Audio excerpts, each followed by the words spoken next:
નમસ્કાર દર્શક મિત્રો, આપ જોઈ રહ્યા છો ઝટપટ ન્યૂઝ।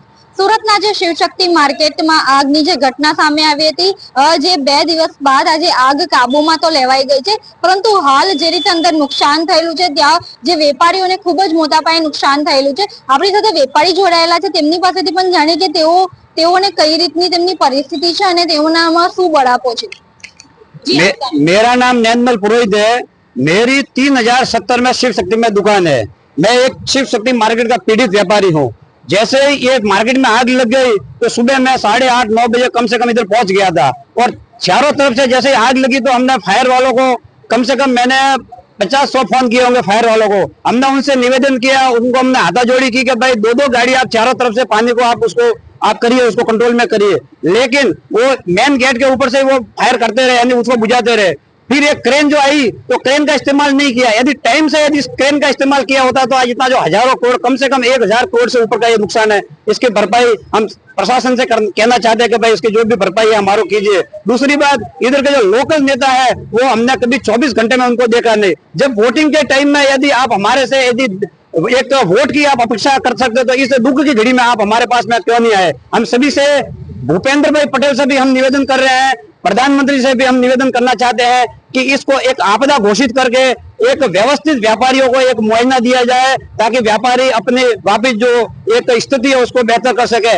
व्यापार हमारा जैसे एक माँ और बेटे का जो रिलेशन होता है, बेटे और माँ का रिलेशन होता है, ऐसे ही हमारे भाव एक हमारे दुकान के साथ में जुड़े हुए थे। जब हमने इस स्थिति को हमने देखा तो हम कहने का आपको कंट्रोल भी नहीं कर पाए। तो इस दुख की घड़ी में हम आप सभी से निवेदन करना चाहता है कि जो हो गया ये किसकी गलती है वो जांच का विषय है। लेकिन हम आप आज एक सभी से निवेदन, यानी प्रशासन से और केंद्र सरकार और राज्य सरकार से हम एक ही निवेदन करना चाहते हैं कि जो भी पीड़ित व्यापारी है उसको एकदम उचित मुआवजा दिया जाए, ताकि वो वापस इस मार्केट में स्टैंड हो सके। आज सूरत का जो व्यापारी है वो हर क्षेत्र में टैक्स देता है, भले जीएसटी हो या एमएससी का हो या कोई भी टैक्स, उसके लिए वो पीछे नहीं हटता। तो आज हमारे को उनसे एक अपेक्षा है कि हमारे को उचित मुआवजा दिया है। और लोकल प्रशासन है तो इनको तो मैं लापरवाही बोलता हूँ, क्योंकि जब सुबह आग लग गई तो आप इन क्रेनों का इस्तेमाल क्यों किया? ये खाली क्रेनें देखने के लिए रखी थी क्या? जब चारों तरफ से आग भड़की, जब आपने इन क्रेनों का इस्तेमाल किया है तो आपने सुबह क्यों नहीं इस्तेमाल किया? हम रो रहे थे, हम चिल्ला रहे थे कि क्रेनों का इस्तेमाल करिए। हमने मजूरा में कम से कम मैंने 50-100 फोन किए थे कि भैया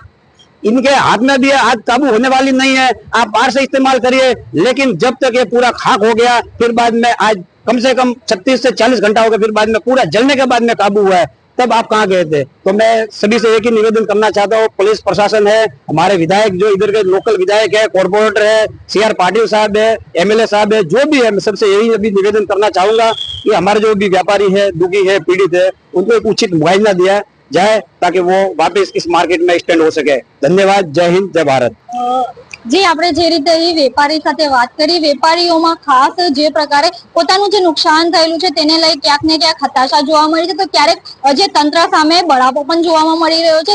વેપારીઓને જે કરોડો રૂપિયાનું નુકસાન થયેલું છે તેના કારણે હાલ તમામ વેપારીઓની હાલત કફોડી બની ગઈ। કહેવામાં આવી રહ્યું છે કે જે વેપારીઓ કરોડપતિ હતા તે લોકોની હાલ જે પરિસ્થિતિ છે રોડપતિ જેવી થઈ ગઈ છે। તો સમગ્ર મામલે તંત્ર આ બાબતે શું કરશે અને આગળ શું કાર્યવાહી થશે એ તપાસનો વિષય છે। એવી કઈ હોસ્પિટલ છે જ્યાં કેન્સર માટે સર્જરીની સેવા હોય, કીમોથેરાપીની સારવાર હોય, રેડિયેશનની સારવાર હોય, પીટી સીટી સ્કેન હોય, કેન્સરની પેથોલોજી હોય, મેમોગ્રાફી હોય, એટલે કે બધું જ, હા બધી જ સારવાર એક જ હોસ્પિટલમાં હોય, તે છે નવસારી નિરાલી કેન્સર હોસ્પિટલ। 36 घंटे 48 घंटे की मशक्कत और अथक मेहनत के बाद सूरत महानगर पालिका, पुलिस डिपार्टमेंट और मार्केट के सभी व्यापारियों का जो विशेष सहयोग रहा, तभी जाके हम लोग इस आग पे काबू पा पाए। बहुत बड़ा नुकसान हुआ है। 240 मार्केटों का खोजता परिवार का एक, हमारे ही भाई और हमारे परिवार का एक अंग शिव शक्ति मार्केट और उसके व्यापारी, करोड़ों का नुकसान, मैं कहता हूँ कि हजारों करोड़ का नुकसान कह सकता हूँ, तो बड़ी बात नहीं है। ये नुकसान की भरपाई नहीं हो सकती, क्योंकि काफी समय, सालों से 1-1 रुपए जोड़ के, 5-5 रुपए, 2-2 रुपए साड़ी का कमा के इन लोगों ने अपना पैसा और आशियाना और ये एम्पायर खड़ा किया। और उनकी आंखों के सामने ऐसा है हो कि मैं भी देख रहा था, क्योंकि जब फायर हुआ होते 15-20 आधा घंटे में मैं पहुंच गया था। हमारी आंखों के सामने हमारा घर जल रहा था और हम कुछ नहीं कर पा रहे थे, हम रो रहे थे, बिलख रहे थे, क्योंकि प्रशासन की मजबूरी थी, क्योंकि चारों तरफ आग ही आग थी। यदि हम कुछ भी बचाने की कोशिश करते तो आदमी की जान के साथ कोई हादसा हो सकता था। लेकिन मुझे पूरा भरोसा है इस सूरत की माँ तापी की धरती पे कि यहाँ पे आदमी भूखा आ सकता है, भूखा सो नहीं सकता। मैं इन व्यापारी बंधुओं से निवेदन करूंगा, मैं हिम्मत देना चाहूंगा कि हम 2-4 साल में वापस खड़े हो जाएंगे। आप भगवान पे भरोसा करो। और हमारे मार्केट के सभी व्यापारियों ने भी कमर कस ली है, सामाजिक संगठनों में भी कमर कस ली है कि हम हमारे इन व्यापारी भाइयों के साथ हैं। आदरणीय CR पाटिल साहब से और मैं संघवी जी से और राज्य सरकार से उनके माध्यम से अनुरोध करना चाहूंगा कि हमारे व्यापारी भाइयों को आर्थिक पैकेज की व्यवस्था हो तो करनी चाहिए हमें उनसे रिकॉर्ड। मुझे पता है कि हमारी इस रिक्वेस्ट को जब जब कोई प्रॉब्लम आई है तो हमारे पॉलिटिशियंस ने, पाटिल साहब ने, सबने हमारी मदद की है। सरकार से अनुरोध करूंगा कि इंश्योरेंस के जो क्लेम है कोई ऐसी गाइडलाइन जारी की जाए कि इन व्यापारियों को इंश्योरेंस के क्लेम जल्दी से जल्दी पास हो। सरकार से अनुरोध करूंगा कि बैंकों को ऐसी गाइडलाइन दी जाए कि इनके जो भी लोन है उनके ऊपर एक बार प्रेशर नहीं किया जाए और उनके लोन की कोई इंटरेस्ट रेट हो सके तो हमें इंटरेस्ट माफ किया जाए। आगामी फ्यूचर में व्यापार करने के लिए नॉमिनल रेटों पे हमें इंटरेस्ट दिया जाए। पोस्टा ने एजेंट एसोसिएशन से कल एक अनुरोध किया था कि शिवशक्ति मार्केट के व्यापारियों का जो भी पेमेंट बाहर मंडियों में बाकी है, आप सब वो पेमेंट बाहर के व्यापारियों को कहिए कि तुरंत भेजे, जिनको एक प्राथमिक रूप से एक आर्थिक मदद मिले। मुझे बड़ी खुशी है कि मेरे 10-5 एजेंट भाई तुरंत सामने आए और उन्होंने घोषणा कर दी कि बाहर का पेमेंट है कि नहीं, आप हमसे पेमेंट लेके जाइए। कई के एजेंट ने तो ऐसी घोषणा की। ऐसे इन छोटे छोटे प्रयासों से हमारे संगठन को, हमारे व्यापारी भाइयों को बड़ी मदद मिलेगी। જી અત્યારે જે શિવશક્તિ માર્કેટમાં અત્યારે કેવી પરિસ્થિતિ છે, કેવું છે અત્યારે? अभी पूरा कूलिंग चल रहा है। जैसे एक प्रोसेस होता है कि जब तक पूरा ठंडा नहीं करेंगे कहीं भी वापस कोई भी आग भड़क सकती है, तो दीवारों को, छत को, रूफ को, ग्राउंड को, फ्लोर को, सभी को ठंडा करना पड़ता है पानी से।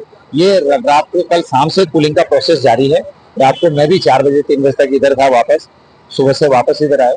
कूलिंग प्रोसीजर कूलिंग के बाद ही प्रशासन निर्णय करेगा, क्योंकि अब ये किसी के हाथ में नहीं, प्रशासन ने टेक ओवर कर रखा है पूरा मार्केट।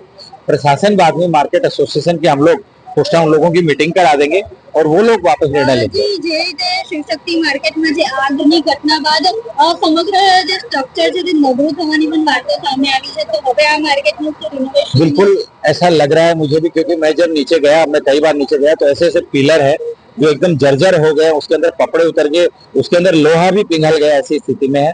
तो ऐसे स्ट्रक्चर यदि डिस्टर्ब होता है तो वो खतरे से खाली नहीं होता है वापस उस मार्केट को यूज करना। तो स्ट्रक्चरल इंजीनियर जब इसको NOC देंगे, परमिशन देंगे कि ये वास्तव में यूज करने लायक है या नहीं, उसके बाद हमें आगे बढ़ना है। કેમેરા પર્સન સાથે રશ્મિ રાણા, જટપટ।